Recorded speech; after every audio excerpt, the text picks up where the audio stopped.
للہ رب العالمین والصلاة والسلام علی خاتم النبیین وعلی آلہ واصحابہ اجمعین، اما بعد، فاعوذ باللہ من الشیطان الرجیم، بسم اللہ الرحمن الرحیم۔ وبشر الذین آمنوا وعملوا الصالحات ان لهم جنات تجری من تحتها الانہار كلما رزقوا منها من ثمرة رزقا قالوا هذا الذي رزقنا من قبل وأتوا به متشابها ولهم فيها أزواج مطهرة وهم فيها خالدون۔ صدق اللہ العظیم۔ معزز ناظرین، جیسا کہ آپ اس بات کو بخوبی جانتے ہیں کہ قرآن مجید کی مختصر تفسیر، اس کو بیان کرنے کا ذمہ جو ہے وہ ہم نے اٹھایا ہے۔ اللہ رب العزت اس بھاری ذمہ داری کو پورا کرنے کی توفیق عطا فرمائے۔ پچھلے درس کے اندر ایک چیلنج قرآن مجید کا جو تمام کفار کے لیے، تمام اہل لغت اور اہل بلاغت کے لیے ایک چیلنج تھا کہ اگر تم نہیں مانتے کہ محمد صلی اللہ علیہ وآلہ وسلم رسول ہیں، تم یہ نہیں مانتے کہ ان کے اوپر یہ کتاب نازل ہوئی ہے، تو جو کتاب جس کا وہ تذکرہ کر رہے ہیں تمہارے سامنے، وہ کھول کھول کر بیان کر رہے ہیں، اور اس کتاب کی ایک ہی صورت، صرف ایک صورت، اس کی مثل لے کر آؤ۔ تو جتنے اہل لغت تھے وہ فصاحت و بلاغت کے ماہر تھے اور عظیم لوگ تھے۔ کفار میں سے بھی، ان میں سے کوئی بھی ایسا شخص نہیں تھا جو یہ دعویٰ کرتا کہ میں نے قرآن مجید کی جو مثل ہے اس کو بنا لیا ہے اور قرآن مجید کی میں مثل آپ کے سامنے پیش کرتا ہوں۔ جس طرح میں نے پچھلے درس میں یہ بات بیان کی تھی کہ لبید بن ربیعہ جو ہے، یہ سبع معلقہ کے ساتھ جو شعراء ہیں جن کا کلام کعبہ شریف کے دروازے کے اوپر لٹکایا گیا تھا، اور یہ ان کی مثل جو ہے وہ کوئی پیش نہیں کر سکا تھا، تو اس شاعر نے بھی یہ کہہ دیا کہ ما ھذا کلام البشر، کہ یہ کسی بشر کا کلام نہیں ہے، اور بلکہ یہاں تک کہہ دیا کہ حضرت سیدنا عمر بن خطاب رضی اللہ تعالی عنہ کے دور میں حضرت لبید بن ربیعہ، یہ بعد میں مسلمان ہو گئے تھے اور بڑی طویل انہوں نے عمر پائی تھی، غالباً 156 برس۔ تو حضرت عمر رضی اللہ تعالیٰ عنہ نے ایک دن ان سے پوچھا کہ آپ نے شاعری چھوڑ دی ہے، آج کل شاعری نہیں کرتے؟ فرمایا جب سے میں نے سورۃ البقرہ پڑھی ہے اس دن سے میں نے شاعری چھوڑ دی ہے، کہ شاعری کے اندر کوئی مزہ نہیں ہے جو مزہ قرآن مجید کی فصاحت و بلاغت میں ہے۔ اب یہ وہ لوگ کہہ رہے ہیں کہ جو فصاحت و بلاغت کے ماہر ہیں، عربی قواعد کو جانتے ہیں، عربی لغت کو جانتے ہیں، اور اسی طرح قرآن یعنی عربی کی ہر چیز کو جانتے ہیں، قافیہ کو جانتے ہیں، ردیف کو جانتے ہیں، علم العروض کے وہ ماہر ہیں،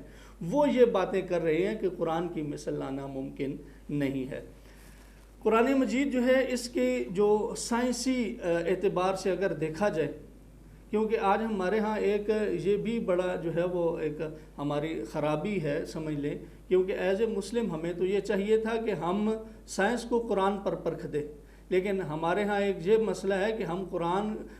سائنس کے قانون کو دیکھتے ہیں اور پھر قرآن لیتے ہیں، اور پہلے سائنس رکھتے ہیں، بعد میں قرآن مجید کا جو ہے وہ تصور ہمارے ہاں آتا ہے۔ یہ بڑی خرابی ہے، لیکن ہمیں چاہیے تو یہ تھا کہ جو ہماری مذہبی کتاب ہے اس کو پہلا نمبر دیا جاتا۔ معزز سامعین، میں چند چیزیں جو ہے وہ اس حوالے سے بیان کروں گا کہ سائنس نے جو دریافتیں کئی صدیوں کے بعد کی ہیں اور لوگوں کو وہ کئی صدیوں کے بعد نظریے وہ پیش کیے ہیں، اللہ رب العزت نے قرآن مجید کے اندر نبی مکرم رحمت کونین صلی اللہ تعالیٰ علیہ وآلہ وسلم پر وہ 1400 سال پہلے بیان فرما دیا تھا کہ اس طرح ہونے والا ہے، اور کائنات کا جو وجود ہے اس کا اسی طرح ہے۔ ان میں سے ایک نظریہ جو ہے وہ یہ ہے کہ بگ بینگ کا نظریہ ہے، جو بڑا مشہور نظریہ ہے۔ وہ یہ ہے کہ یہ جو کائنات ہے، آسمان اور زمین ہے، یہ پورے پہلے کے ایک تودے کی شکل میں تھے، اور پھر ایسا ہوا کہ یہ کہکشائیں ساری الگ الگ ہوئیں اور یہ ٹوٹ گئیں، اور پھر علیحدہ سے علیحدہ ہوتی چلتی گئیں، اور ان میں وسعت جو ہے وہ پیدا ہوتی گئی۔ اب ہم قرآن مجید کی آیات کو دیکھتے ہیں، یہ نظریہ قرآن مجید کے نزول کے کئی 100 سال کے بعد جو ہے وہ آیا، لیکن قرآن مجید اس پر کیا کہتا ہے؟ اللہ رب العزت کا کلام کہتا ہے اولم یر الذین کفروا ان السماوات والارض کانتا رتقا ففتقناہما۔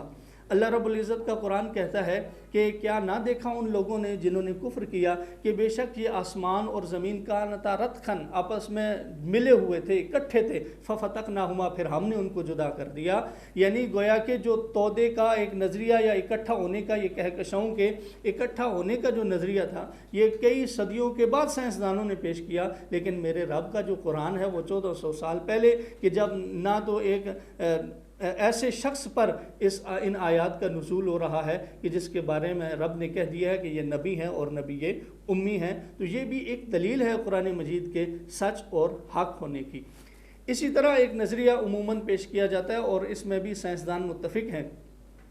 کہ یہ جو کائنات ہے اس کے اندر جو ہے وہ وسعت پیدا ہو رہی ہے، یعنی یہ ایک جگہ پر ٹھہری ہوئی نہیں ہے، اس کے اندر وسعت جو ہے وہ مزید وسعت ہو رہی ہے۔ اب قرآن مجید کی آیات سے ہم اس چیز کو ثابت کرتے ہیں تو اللہ رب العزت نے قرآن مجید میں ارشاد فرما دیا، سورۃ الذاریات کی جو ہے وہ آیت ہے، اللہ رب العزت نے فرمایا وَالسَّمَاءَ بَنَيْنَاهَا بِأَيْدٍ وَإِنَّا لَمُوسِعُونَ، یعنی ہم نے آسمان کو جو ہے وہ اپنے دست قدرت سے پیدا کیا، وَإِنَّا لَمُوسِعُونَ، اور بے شک ہم ہی اس کے اندر جو ہے وہ وسعت پیدا کرنے والے ہیں۔ اب اس آیت سے بھی یہ چیز معلوم ہوگی کہ کائنات جو ہے اس کا وجود ایک جگہ پر رکا ہوا نہیں ہے، بلکہ یہ جو کائنات ہے یہ مزید جو ہے وہ پھیلاؤ کا شکار ہو رہی ہے۔ تو آپ دیکھ لیں کہ یہ بھی قرآن مجید کی حقانیت ہے، قرآن مجید کے حق ہونے کی دلیل ہے کہ جو بہت سارے نظریے بعد میں پیش کیے جا رہے ہیں اور ان پر سائنسدان جو ہیں وہ نوبل انعام لے رہے ہیں، اور سائنسدان جو ہیں وہ کیا سے کیا کر رہے ہیں، وہ نظریے بھی قرآن مجید نے، اللہ رب العزت نے قرآن مجید کے اندر نبی مکرم رحمت کونین صلی اللہ تعالیٰ علیہ وآلہ وسلم پر ان کا نزول فرما دیا ہے۔ اسی طرح ایک نظریہ یہ کہ یہ بھی نظریہ تھا کہ جو ایٹم ہے، ایٹم سے نیچے جو ہے وہ اس کی تقسیم نہیں ہو سکتی، یہ بھی کافی عرصہ تک یہ نظریہ چلتا رہا کہ ایٹم جو ہے اس سے نیچے جو ہے وہ اس کی تقسیم نہیں کی جا سکتی، یعنی ایٹم سب سے نچلا ذرہ ہے۔ لیکن پھر بعد میں آنے والے سائنسدانوں نے اس چیز کو تسلیم کیا کہ ایٹم جو ہے اس کو بھی آگے تقسیم کیا جا سکتا ہے، اس کی بھی آگے تقسیم ہو سکتی ہے۔ اللہ رب العزت نے اس چیز کو قرآن مجید کے اندر کئی سو سال پہلے نبی علیہ السلام پر نازل فرما دیا، اور وہ کس طرح اللہ رب العزت نے سورۃ السبا کے اندر ارشاد فرمایا وقال الذین کفروا لا تأتینا الساعۃ، وہ لوگ جنہوں نے کہا کفر کیا وہ کہتے ہیں کہ لا تأتینا الساعۃ، قیامت ہم پر نہیں آئے گی، قل بلا وربی لتأتینکم، اے حبیب آپ فرما دیجیے کیوں نہیں، اور آپ کے رب کی قسم ضرور بے ضرور وہ آنے والی ہے۔ عالم الغیب لا یعزب عنہ مثقال ذرۃ فی السماوات ولا فی الارض ولا اصغر من ذلک ولا اکبر الا فی کتاب مبین۔ اب یہاں پر اس آیت کے اندر ایک اللہ رب ذرہ جو ہے، ذرہ عربی کے اندر ایٹم کو کہا جاتا ہے جو سب سے نچلی چیز ہے، لیکن اللہ رب العزت نے فرمایا کہ ذرہ جو ہے، جو ایٹم ہے، اس سے بھی کوئی نچلی چیز ہو اللہ رب العزت اس کو بھی جانتا ہے، اور اس سے کوئی بڑی چیز ہو اس کو بھی جانتا ہے۔ اب اس سے بھی ایک چیز ثابت ہو گئی کہ جو ایٹم ہے وہ بھی قابل تقسیم ہے، یعنی اس سے بھی نیچے کچھ نہ کچھ چیز ہو سکتی ہے اور اس کو بھی ڈیوائڈ جو ہے وہ کیا جا سکتا ہے۔ یہ اس طرح کی بے شمار جو ہے مثالیں ہیں جو اللہ رب العزت نے جو ہے وہ قرآن مجید کے اندر جو ہے وہ بیان فرمائی ہیں۔ آپ دیکھیں گے قرآن مجید میں اللہ رب العزت نے ارشاد فرمایا کہ وَالْأَرْضَ بَعْدَ ذَلِكَ دَحَاهَا، اب یہ اللہ فرمایا کہ اس کے اور زمین کو اس کے بعد ہم نے انڈے کی ایک جو شکل ہے، شتر مرغ کا انڈا جو ہے اس کو کہا جاتا ہے، اس طرح کا ہم نے زمین کو پیدا کیا۔ اس سے پہلے عموماً لوگوں کا اور سائنسدانوں کا نظریہ یہ تھا کہ یہ زمین ایک چپٹی ہوئی ہے، پھر بعد میں یہ نظریہ بنا کہ یہ جو زمین ہے یہ چپٹی ہوئی نہیں ہے بلکہ یہ ایک گول ہے، اور بالکل گول بھی نہیں ہے بلکہ انڈے کی طرح ہے۔ اب اس نظریہ پر اللہ رب العزت نے جو ہے جو نظریہ ہے یہ قرآن مجید کی کئی صدیوں پہلے قرآن مجید کی جو آیات ہیں اس پر دلالت کر رہی ہیں۔ تو معزز سامعین، بتلانے کا مقصد اس سے یہ ہے کہ جو بھی چیز اللہ رب العزت نے کیونکہ اعلان فرما دیا ہے لا رطب ولا یابس الا فی کتاب مبین، نہیں ہے کوئی خشک اور کوئی تر بھی، کوئی تر اور کوئی خشک الا فی کتاب مبین، مگر وہ کتاب مبین کے اندر ہے۔ اسی طرح اللہ رب العزت نے فرمایا وَكُلُّ صَغِيرٍ وَكَبِيرٍ مُسْتَطَرٍ، کہ ہر صغیر اور ہر کبیر یعنی ہر چھوٹی چیز اور ہر بڑی سے بڑی چیز مستطر اس کو اس کتاب کے اندر جو ہے وہ لکھ دیا گیا ہے۔ اب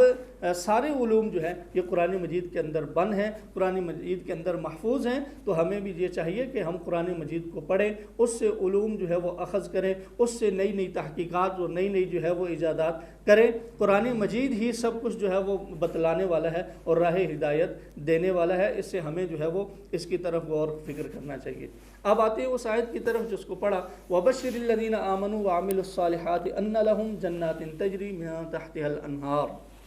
اللہ رب العزت نے ارشاد فرمایا اور آپ بشارت دیجئے، خوشخبری دیجئے ان لوگوں کو جو ایمان لائے اور انہوں نے نیک عمل کیے، ان لہم جنات تجری من تحتها الانہار، کہ بے شک ان کے لیے جنات باغات ہیں، تجری من تحتها الانہار کے بہتی ہیں اس کے نیچے سے نہریں،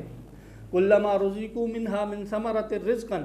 جب کبھی بھی دیا جائے گا ان کے پھلوں میں سے ان کو رزق، قالوا ھذا الذی رزقنا من قبل واتوا به متشابہا، اور وہ کہیں گے کہ یہ تو وہی ہے جو ہمیں عطا کیا گیا اس سے پہلے یعنی دنیا کے اندر، واتوا به متشابہا، حالانکہ ان کو دیا جائے گا اس کے مشابہ، ولہم فیہا ازواج مطہرہ، اور ان کے لیے اس میں ازواج ہیں، زوجے ہیں، بیویاں ہیں، مطہرۃ پاک، وہم فیہا خالدون، اور وہ اس میں ہمیشہ رہیں گے۔ عربی کے اندر لفظ بشارت ہر اس خبر کو کہا جاتا ہے کہ تتغیر بہ بشارت الوجہ، کہ جس کے ساتھ چہرہ جو ہے وہ متغیر ہو جاتا ہے، یعنی چہرہ جو ہے اس کے اندر تغیر اور تبدل ہو جاتا ہے، اس کو بشارت کہا جاتا ہے۔ اور عربی کے اندر بشارت جو ہے وہ لفظ خیر کے لیے بھی بولا جاتا ہے اور لفظ شر کے لیے بھی بولا جاتا ہے۔ اس کی مثالیں بھی قرآن مجید میں موجود ہیں۔ جو بشارت خوشخبری کے لیے بولی جاتی ہے اس کے لیے تو یہی مثال ہے کہ اللہ رب العزت نے اس کے بعد جو ہے وہ جنت کا ذکر فرمایا، لیکن آپ کو مثال دی جاتی ہے جو جس کا تعلق برائی کے ساتھ ہے، شر کے ساتھ۔ اللہ رب العزت نے قرآن مجید میں ارشاد فرمایا، بشر المنافقین بأن لهم عذابا علیما، کہ آپ منافقوں کو بشارت دیجئے کہ ان کے لیے عذاب علیم ہے، یعنی دردناک عذاب ہے۔ اب اس آیت کے اندر بشارت کا لفظ شر کے لیے استعمال کیا گیا اور پہلی جگہ پر بشارت کا لفظ جو ہے وہ خوشخبری کے لیے استعمال کیا جائے۔ تو عربی کے اندر یہ لفظ جو ہے یہ بشارت کے لیے، خیر کے لیے بھی بولا جاتا ہے اور اسی طرح شر کے لیے بھی بولا جاتا ہے۔ الذین آمنوا وعملوا الصالحات، وہ لوگ جو ایمان لائے اور انہوں نے اچھے عمل کیے۔ اب اس آیت کو سمجھیں اور کیا ہی خوب اللہ رب العزت نے انداز اپنایا ہے۔ سب سے پہلے اللہ رب العزت نے ایمان کا ذکر فرمایا اور اس کے بعد نیک عملوں کا ذکر فرمایا، یعنی اگر تو نیک عمل کیے اور ایمان نہیں لے کر آیا تو اس صورت میں کوئی بھی نیک عمل جو ہے وہ قابل قبول نہیں ہے۔ ہمارے ہاں یہ ایک نظریہ اور ذہن جو ہے وہ لی جاتی ہے کہ فلاں انگریز نے اچھا کام کیا، فلاں شخص نے اچھا کام کیا، فلاں کافر نے اچھا کام کیا، تو اس کے لیے یہ ہوگا کہ اس کے لیے بھی انعامات ہونے چاہیے، کیونکہ عقل یہ کہتی ہے کہ جو اچھا کام کرے اس کے لیے اجر ہے۔ لیکن اللہ رب العزت نے قرآن مجید میں ارشاد فرما دیا، سورۃ التوبہ کی آیت ہے، اس میں کفار کو یہ فخر تھا کہ ہم جو ہے وہ مسجد حرام بناتے ہیں، مسجد حرام کی تعمیر جو ہے وہ ہم نے کی ہے، اس پر وہ بڑا فخر کیا کرتے تھے، اور ضرور فخر ہونا بھی چاہیے تھا کیونکہ یہ بہت بڑا عمل ہے۔ آج کل بھی جو مسجد کے لیے پیسے خرچ کرتا ہے اس کے لیے یہ قابل فخر اور قابل جو ہے وہ رشک بات ہوتی ہے۔ تو عام مسجد کا یہ حال ہے، تو مسجد حرام کی جو نیکی ہے اور اس میں خرچ کرنا یہ تو خیر ہی خیر ہے۔ تو ان کو اس عمل پر بڑا فخر تھا کہ ہم مسجد حرام میں خرچ کرتے ہیں تو ہماری یہ نیکی کبھی رہگان نہیں جائے گی۔ اب اللہ رب العزت نے قرآن مجید میں ارشاد فرمایا، ما کان للمشرکین یامروا مساجد اللہ، یعنی وہ لوگ جو مشرک ہیں وہ تعمیر کرتے ہیں اللہ کی مسجد کو، وشاہدین علی انفسہم بالکفر، لیکن اپنے نفسوں پر اس بات کی گواہی دیتے ہیں کہ وہ کافر ہیں، یعنی اللہ کا انکار کرتے ہیں۔ اللہ کا انکار اگرچہ کرتے ہیں یا نہیں کرتے، لیکن رسول مکرم صلی اللہ تعالیٰ علیہ وآلہ وسلم کا انکار کرتے ہیں، حضور جو لے کر آئے ہیں اس کا انکار کرتے ہیں۔ تو اللہ رب العزت نے اگلی آیت میں فرما دیا، اولئک حبطت اعمالہم وفی النار هم خالدون، کہ یہ وہی لوگ ہیں کہ جن کے اعمال کو حبط کر دیا گیا ہے، ضائع کر دیا گیا ہے، ضائع ہو گئے ان کے اعمال، وفی النار هم خالدون، اور آگ میں وہ ہمیشہ رہیں گے۔ اب اس آیت سے ہمیں پتہ چلا کہ جو نیک اعمال ہیں ان کا تعلق ایمان کے ساتھ ہے، یعنی ایمان جو ہے وہ اگر صحیح ہے، نبی علیہ الصلوۃ والسلام پر ایمان ہے، تمام رسولوں، کتابوں اور آخرت پر ایمان ہے، اور ہر اس چیز پر ایمان ہے کہ جس کا قرآن اور حدیث رسول تقاضا کرتے ہیں، تو پھر اس صورت میں عمل صالح جو ہے اس کا فائدہ ہے، بصورت دیگر عمل صالح کا کوئی فائدہ نہیں ہے۔ اس سے ہم یہ چیز بھی اخذ کر سکتے ہیں کہ ایمان گویا کہ اصل ہے اور عمل صالح اس کی فرع ہے، یعنی بغیر ایمان کے عمل صالح جو ہے وہ قابل قبول نہیں ہوگا۔ اب ایمان جو ہے وہ اس کے اندر عقائد بھی ہیں، یعنی عقیدہ، ایمان کسے کہا جاتا ہے؟ یعنی وہ چیز جس کو نبی علیہ الصلوۃ والسلام لے کر آئے اور اس پر ایمان، اس پر جو ہے وہ اس کو دل سے تسلیم کر لینا، اس سے دل سے اس کی تصدیق کرنے کا نام ایمان ہے۔ تو گویا ایمان حقیقتاً عقائد ہی کا نام ہے۔ تو اب جس کے عقائد درست ہیں، قرآن و سنت کے مطابق ہیں، وہی اس کے لیے ہی عمل جو ہے وہ صالح ہے، ان کے لیے جزا ہے۔ عمل صالح جو ہے وہ اس کے لیے یہ کسے کہا جاتا ہے؟ علماء نے، صحابہ کرام نے اور تابعین میں سے کچھ احباب نے جو ہے وہ اس کی مختلف جو ہے وہ تعریفیں کی ہیں۔ نمبر ایک، عمل صالح اور اس عمل کو کہیں گے کہ جو ریا سے خالی ہوگا، یعنی جو دکھلاوا سے خالی ہوگا، جس کے اندر ریا نہیں ہوگا۔ نبی علیہ الصلوۃ والسلام نے ریا کے حوالے سے بیان فرمایا الریا شرک الاصغر، ریاکاری جو ہے یہ شرک اصغر ہے۔ اب یہ بہت بڑا جو ہے وہ ایک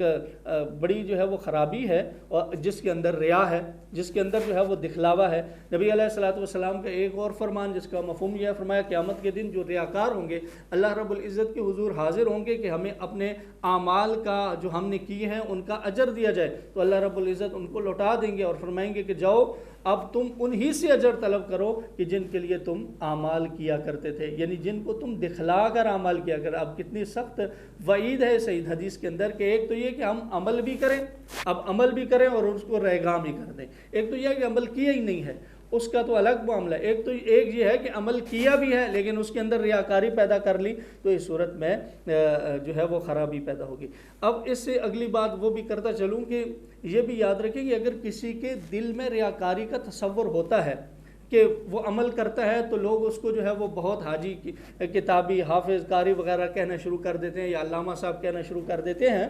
اگر اس کے اندر ریاکاری کا، اس کے ذہن کے اندر ریاکاری کا تصور بھی ہوتا ہے، تو اس صورت میں بھی یہ جان لیں کہ اس وجہ سے نیک عمل کو نہ چھوڑے۔ ہاں یہ ضرور کرے، اللہ رب العزت سے ہر وقت دعا کرتا رہے کہ اے الہ العالمین مجھے یہ جو ریاکاری میرے دل میں پیدا ہوتی ہے اس سے تو مجھے محفوظ فرما، نیک عمل کو ریاکاری کی وجہ سے ترک نہ کرے۔ ممکن ہے اللہ وہ کثرت سے عمل کرتا رہے، ایک نہ ایک دن ایسا آئے گا کہ اس کے وجود سے جو ریاکاری ہے اس کو ختم کر دیا جائے گا۔ نبی مکرم صلی اللہ تعالیٰ علیہ وآلہ وسلم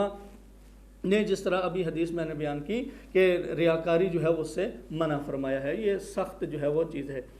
اس سے اگلی آیت کا حصہ، اس میں اللہ رب العزت نے فرمایا ان لہم جنات تجری من تحتہا الانہار، کہ بے شک وہ لوگ جنہوں نے جو ایمان لائے، نیک عمل کیے، ان کے لیے جنات، باغات ہیں، تجری من تحتہا الانہار، کہ اس کے نیچے سے نہریں جو ہے وہ جاری ہوتی ہیں۔ جنات جنت کی جمع ہے، اور جنت یعنی ہر اس چیز کو کہتے ہیں، باغ کو کہتے ہیں کہ جس کے اندر بے شمار پھل ہوں اور درختوں کا جھنڈ ہو جس کے اندر بے شمار نعمتیں ہوں۔ اس کی علماء نے مختلف جو ہے وہ تعریفیں کی ہیں۔ ان کا خلاصہ یہ ہے کہ جنت اس کو کہتے ہیں کہ جس کے اندر ہر وہ شے مل سکے کہ جس کی انسان کی طبیعت اور فطرت سلیمہ جو ہے جس کو گوارا کرتی ہے۔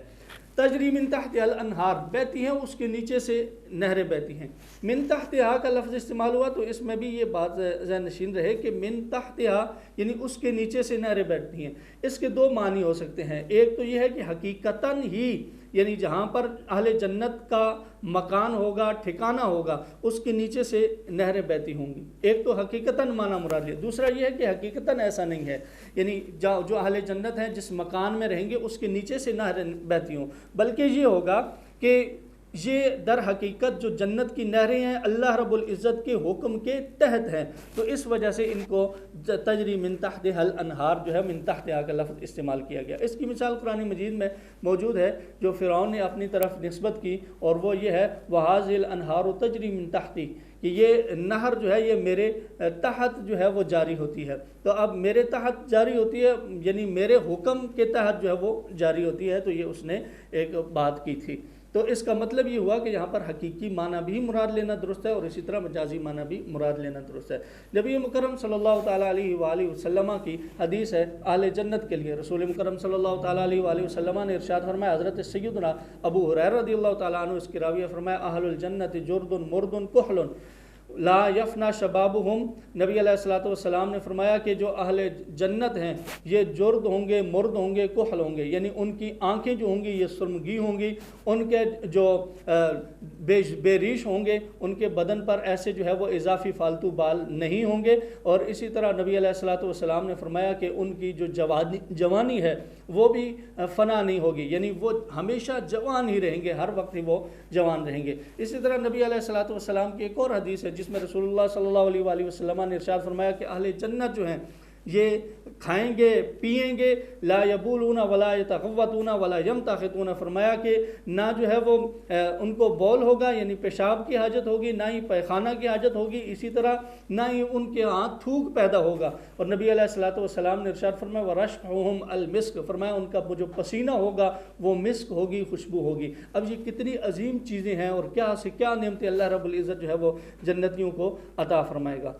اس سے اگلی آیت کے اندر اللہ رب العزت نے ارشاد فرمایا کہ جب بھی انہیں رزق دیا جائے گا تو پھلوں میں سے، تو وہ رزق جو ہوگا وہ کہیں گے یہ تو اسی کی مثل ہے یعنی جو ہم نے دنیا میں کھایا ہے۔ علماء اور مفسرین حضرت عبداللہ ابن عباس بھی رضی اللہ تعالیٰ عنہ یہاں پر بیان فرماتے ہیں کہ در حقیقت بات یہ ہوگی کہ اس کا جو وجود ہوگا،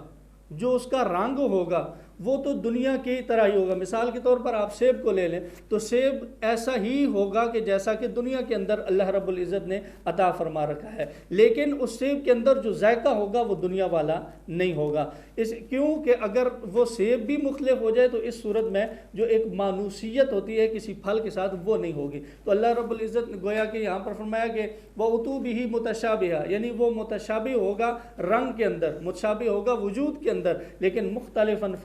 فی الذائقۃ و فی الطعم، یعنی کھانے کے اندر، طعم کے اندر، ذائقہ کے اندر وہ مختلف ہوگا۔ اب یہ اللہ رب العزت کی کتنی بڑی نعمت ہے کہ ان جنتیوں کو وہی کچھ دیا جا رہا ہے جس کی ان کو طلب ہوگی، جس کی ان کو حاجت ہوگی، لیکن یہ ہے کہ اس کا ذائقہ کیسا ہوگا یہ اللہ رب العزت جو ہے وہ بہتر جانتا ہے۔ وَلَهُمْ فِيهَا أَزْوَاجٌ مُطَهَّرَةٌ، اور ان کے لیے اس میں یعنی جنت میں ازواج مطہرۃ پاک بیویاں ہیں۔ اب پاک کس سے ہیں؟ من الغائط والبول والحیض والنفاس والمنی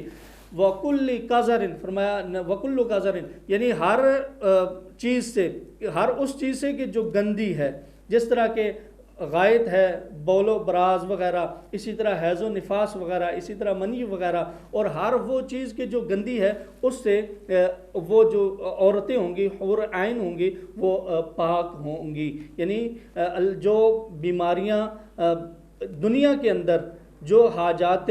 طبعیہ دنیا کے اندر عورتوں کو لاحق ہوتی ہے، جنت کے اندر ایسی کچھ بھی چیزیں نہیں ہوں گی، وہ پاک صاف اور طاہر مطہر ہوں گی۔ نبی علیہ الصلوۃ والسلام کی ایک اور حدیث ہے، رسول مکرم صلی اللہ تعالیٰ علیہ وآلہ وسلم نے ارشاد فرمایا کہ اہل جنت میں ہوں گے تو پھر شمال سے ایک ہوا جو ہے وہ چلے گی۔ اب جب ہوا چلے گی تو اللہ رب العزت جو ہے وہ جو حور عین ہوں گی ان کے جو وجود ہوں گے اور جو ان کے جسم ہوں گے ان میں مزید حسن و جمال پیدا کرے گا، اور اسی طرح جو اہل جنت ہوں گے ان کے جو بدن ہوں گے ان میں بھی اللہ رب العزت جو ہے وہ حسن و جمال پیدا فرما دے گا۔ اب جب وہ ہوا ختم ہوگی تو وہ ایک دوسرے سے کہیں گے کہ اللہ رب العزت نے تم کو کتنا مزید حسن والا اور مزید خوبصورت کر دیا ہے،